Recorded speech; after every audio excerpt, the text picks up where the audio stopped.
Welcome to Japan. We're about 2 hours outside of Tokyo for what is going to be the site of the 2020 cycling events for the Tokyo Olympics. So this is going to be full of cyclists, and today we are driving the all-new 2019 Subaru Forester on this track. So let's find out more from here in Japan.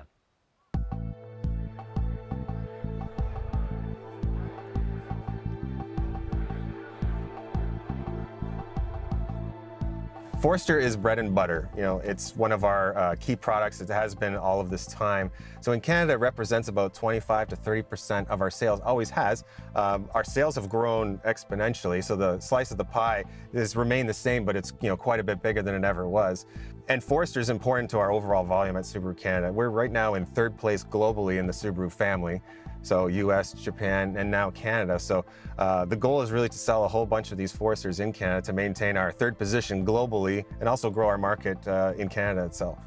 Subaru is always known for utility and all-wheel drive and those types of things. So that's what people have been asking for. We do focus groups and we ask customers, like, specifically for Forester, what would you change?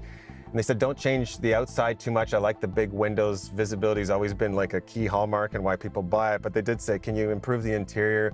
We want more space, we want more creature comforts. And that's kind of been a Subaru theme, you could say, especially for the full model changes recently. In my opinion, Forester was already the functionality champ. 28 millimeters of additional wheelbase now. That lets the back seats be bigger. The step in for little kids to step in and out of is bigger, easier to get in and out of. The doors open wide, the windows are bigger, and you especially notice that around the back. The cargo liftgate is absolutely massive, and now it's quicker when you get the power function. When you open it up, the inside cargo area side to side is absolutely massive. Then you turn your attention forward.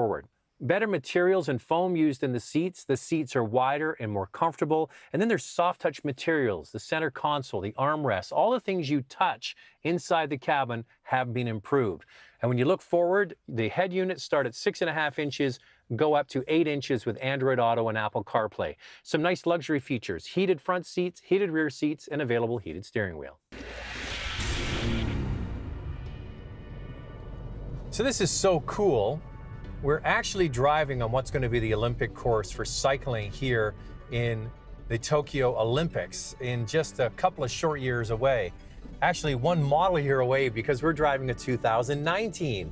And it's an all-new Forester. From the wheels up, you get a new platform, which is bigger. It offers more space on the inside, but different driving dynamics as well. Whenever you get a longer wheelbase, it's 33 millimeters longer, you're going to get a smoother ride. And they had the existing Forester here to do some laps around here, which was a real great thing to have because it gives you an A to B comparison. And you notice two things right away. This car is quieter and it's more comfortable. And I think part of it comes down to the new and improved seats. The engine in Canada is only going to be a 2.5-liter four-cylinder. They're getting rid of the turbocharged engine. Now, some people might say, oh, I'm going to miss that, but only a small percentage of people actually bought that engine. Now, they have improved the four-cylinder by giving you 12 more horsepower and 2 more pound-feet of torque and delivering better fuel efficiency. Now, we've all seen gas prices go up recently, so greater fuel efficiency is going to be welcomed by a vast majority of people.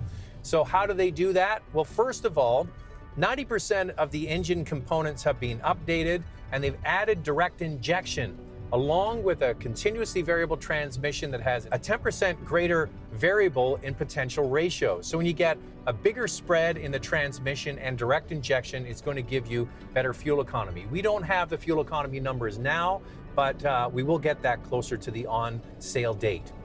Now, a big factor for many people buying a compact utility vehicle is safety. Eyesight is a real calling card for the brand. So you get the 2 stereo cameras up behind the rear view mirror, and that's always paying attention to the road in front for autonomous braking, collision avoidance, pedestrian detection, and then you can add on other things like cross-traffic alert, depending on which trim you choose. But the fact that those 2 cameras are there really makes a big difference for people knowing that something's always paying attention when you might be distracted.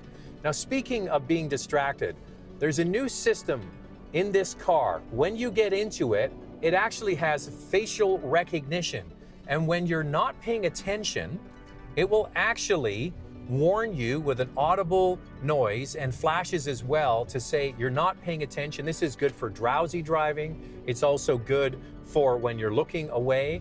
And it also has the ability to read your face and recognize who you are. So when you get into the car, based just on your face alone, it will allow you to preset the mirrors and the seats automatically just by recognizing your face. And 5 different people in your family can have that set up. Now that's cool. Subaru as a brand is on a roll, especially in the Canadian marketplace. These vehicles offer Canadians what they're looking for. We're a sensible bunch, so the practicality appeals to us. We drive in the winter, so all-wheel drive certainly appeals to us.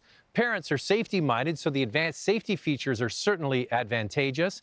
And this new Subaru Forester is much more comfortable and refined than we've ever seen before. Subaru's on a march upwards in terms of sales. Canada is the 3rd largest market for the brand, and this new Forester is going to solidify that position.